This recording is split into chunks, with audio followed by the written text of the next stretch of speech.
السلام علیکم۔ آج بروز پیر 12 اگست RFI بلیٹن کے ساتھ میں ہوں نورین چودھری۔ سب سے پہلے ہیڈ لائنز۔ اقلیتیں ملکی تعمیر و ترقی میں اہم کردار ادا کر رہی ہیں۔ قیام پاکستان کے وقت اقلیتوں نے پاکستان کے لیے اپنا ووٹ دیا۔ وزیر اعظم شہباز شریف کا تقریب سے خطاب۔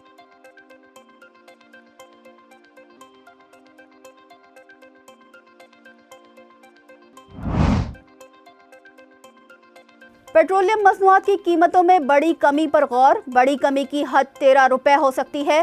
وزیر خزانہ وزیر اعظم کی مشاورت سے نئی قیمتوں کا اعلان کریں گے۔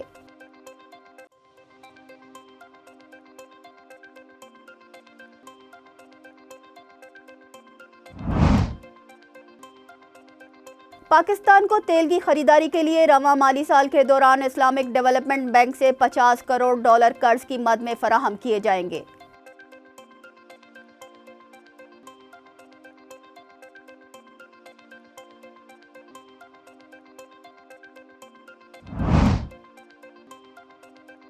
ملک بھر میں مانسون بارشوں کا سلسلہ جاری ہے۔ کراچی اور لاہور میں ہونے والی بارش سے موسم خوشگوار ہو گیا، جبکہ راولپنڈی اور اسلام آباد میں موسلا دھار بارش سے نشیبی علاقے زیر آب آ گئے۔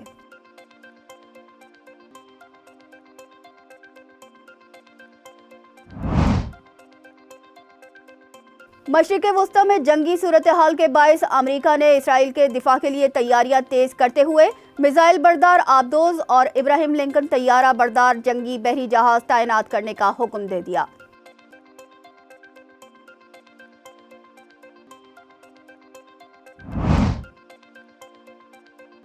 پیرس اولمپکس 2024 اختتام پذیر۔ امریکہ کی پہلی اور چین کی دوسری پوزیشن رہی۔ امریکہ اور چین کے طلائی تمغوں کی تعداد ایک جیسی رہی۔ فیصلہ چاندی کے میڈلز پر ہوا۔ ارشد ندیم کی گولڈ کی وجہ سے پاکستان ہندوستان سے آگے۔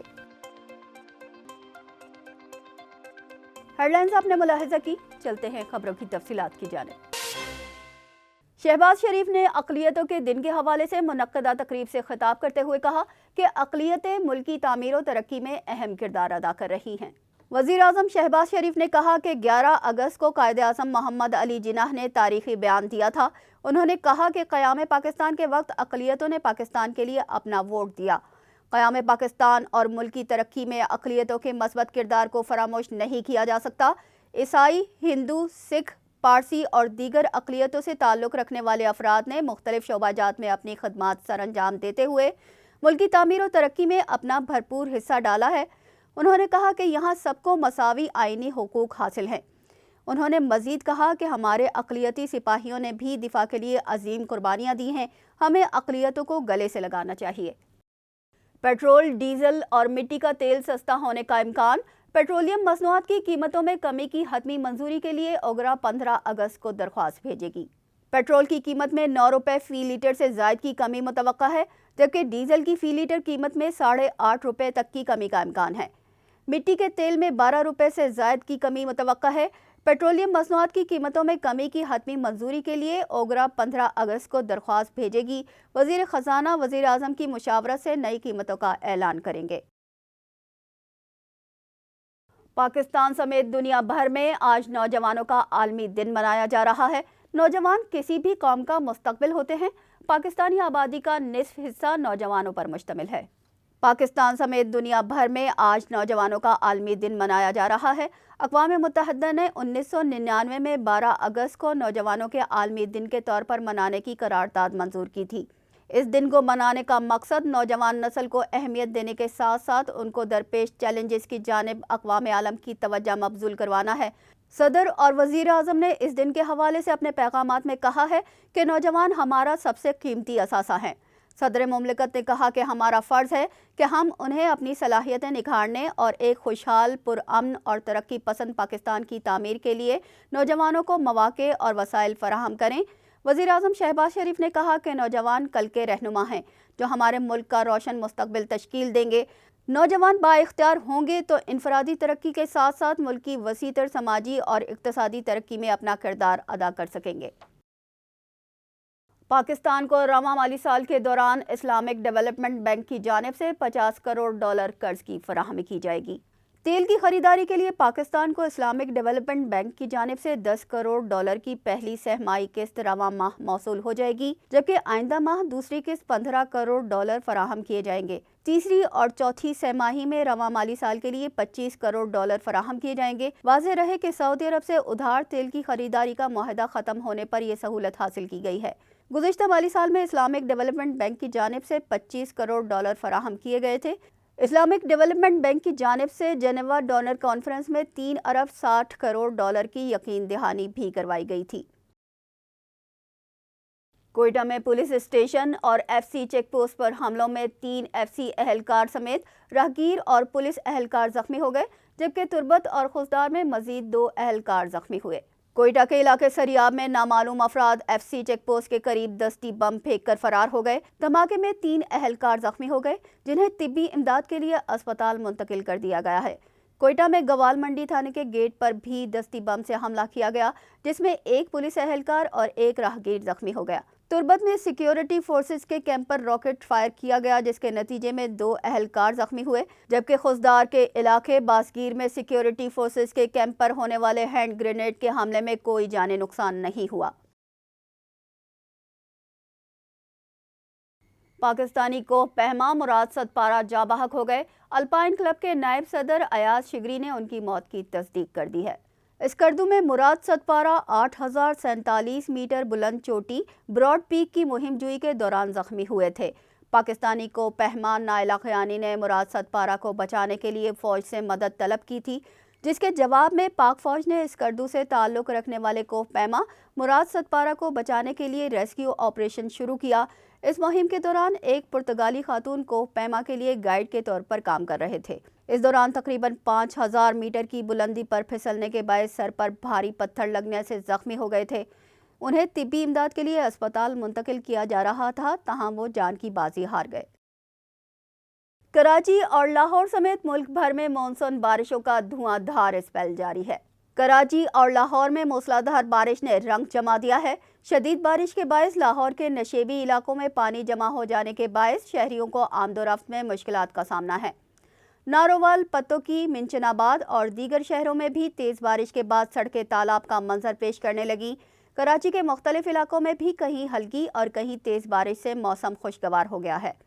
بارشوں سے ہری پور کے ندی نالوں اور دریائے دوڑ میں طغیانی آ گئی۔ نشیبی علاقے زیر آب آنے سے علاقہ مکینوں کو مشکلات کا سامنا کرنا پڑ رہا ہے۔ آئیے ایک نظر ڈالتے ہیں آج کی خصوصی رپورٹ ہم عوام پر۔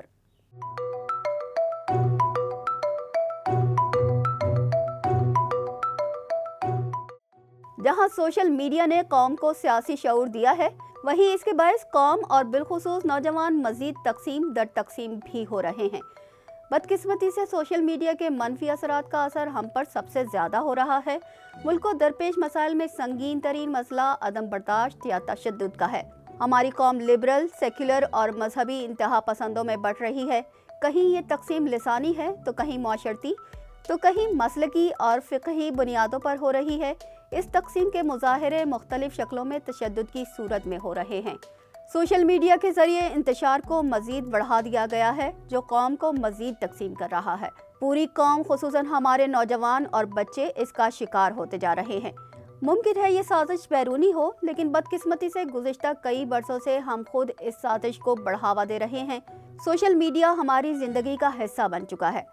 ضروری ہے بچوں کو بنیادی آداب زندگی کے ساتھ ساتھ خاص طور پر سوشل میڈیا کے آداب بھی بچپن ہی سے گھروں اور اسکولوں میں سکھائے جائیں، تاکہ کم از کم آنے والی نسل پہلے سے جانتی ہو کہ اسے کس وقت کس مواد کو آگے بڑھانا اور کس کو روکنا ہے، کس چیز پر کس طرح کا رد عمل دینا ہے اور کہاں خاموش رہنا ہے، تاکہ ہماری قوم اندرونی انتشار سے محفوظ رہ سکے۔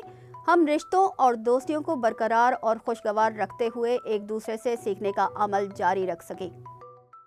مشرق وسطیٰ میں کشیدہ صورتحال کے بعد امریکی وزیر دفاع نے مشرق وسطیٰ میں میزائل بردار آبدوز اور ابراہیم لنکن طیارہ بردار جنگی بحری جہاز تعینات کرنے کا حکم دے دیا ہے۔ حالیہ چند دنوں میں مشرق وسطیٰ میں جنگی صورتحال کے باعث امریکہ نے اپنے اتحادی اسرائیل کے دفاع کے لیے تیاریاں تیز کر دی ہیں۔ پینٹاگون کے مطابق تعینات کی جانے والی آبدوز USS جارجیا ایٹمی آبدوز ہے، جس سے قبل امریکہ نے مشرق وسطیٰ میں مزید فائٹر جیٹ اور بحری جنگی جہاز تعینات کرنے کا اعلان کیا تھا۔ امریکہ نے مشرق وسطیٰ میں اپنی موجودگی کو مستحکم کرنے کے لیے سعودی عرب کو اسلحہ فروخت کرنے پر عائد پابندی بھی ہٹا لی ہے اور ساتھ ہی اسرائیل کے لیے کئی ارب ڈالر جاری کر دیے ہیں، جس سے وہ امریکی اسلحہ خرید پائے گا۔ سوات سے تعلق رکھنے والے 22 سالہ ایتھلیٹ عامر خان نے تھائی لینڈ میں تائیکوانڈو کے عالمی مقابلوں میں گولڈ میڈل جیت لیا۔ بینکاک میں ہونے والے 7ویں ہیروز تائیکوانڈو انٹرنیشنل چیمپئن شپ میں دنیا بھر سے 30 ممالک کے 3000 ایتھلیٹس نے حصہ لیا۔ منگورا کے 22 سالہ عامر خان نے اپنے گروپ میں بھارت، فلپائن اور جاپان کے ایتھلیٹس کو شکست دے کر گولڈ میڈل حاصل کیا۔ امریکہ نے ایک بار پھر اولمپکس کا تاج اپنے سر پر سجا لیا، جبکہ پیرس اولمپکس کی اختتامی تقریب میں پاکستانی ہیرو اور گولڈ میڈلسٹ ارشد ندیم کا خصوصی ذکر کیا گیا۔ امریکہ نے 40 گولڈ، 44 سلور اور 42 برونز میڈلز کے ساتھ پہلی پوزیشن حاصل کر لی۔ چین 40 گولڈ، 27 سلور اور 24 برونز میڈلز کے ساتھ دوسرے نمبر پر رہا۔ جاپان نے 20 گولڈ، 12 سلور اور 13 برونز میڈل کے ساتھ تیسری پوزیشن، جبکہ آسٹریلیا 18 گولڈ، 19 سلور اور 16 برونز میڈل کے ساتھ چوتھے نمبر پر رہا۔ میزبان فرانس 16 گولڈ، 26 سلور اور 22 برونز کے ساتھ پانچویں پوزیشن حاصل کر سکا، جبکہ پیرس اولمپکس کی اختتامی تقریب میں کمنٹیٹرز نے پاکستانی ہیرو اور گولڈ میڈلسٹ ارشد ندیم کا خصوصی ذکر کیا۔ پیرس اولمپکس کے باقاعدہ اختتام کے اعلان کے ساتھ اولمپک مشعل بجھا دی گئی اور شاندار آتش بازی کے ساتھ تقریب اختتام کو پہنچی۔ تاہم ارشد ندیم کی وطن واپسی پر لاہور ایئرپورٹ کے بعد ان کا آبائی گاؤں پر بھی شاندار استقبال کیا گیا۔ فضا پاکستان زندہ باد کے نعروں سے گونجتی رہی۔ ارشد ندیم کا اظہار تشکر کرتے ہوئے کہنا تھا کہ قوم کی دعاؤں سے اللہ نے عزت دی ہے، امید تھی پیرس اولمپکس میں ملک کا نام ضرور روشن کروں گا۔ اس کے ساتھ ہی نیوز بلیٹن اپنے اختتام کو پہنچا۔ ہمیں دیجیے اجازت، اللہ نگہبان۔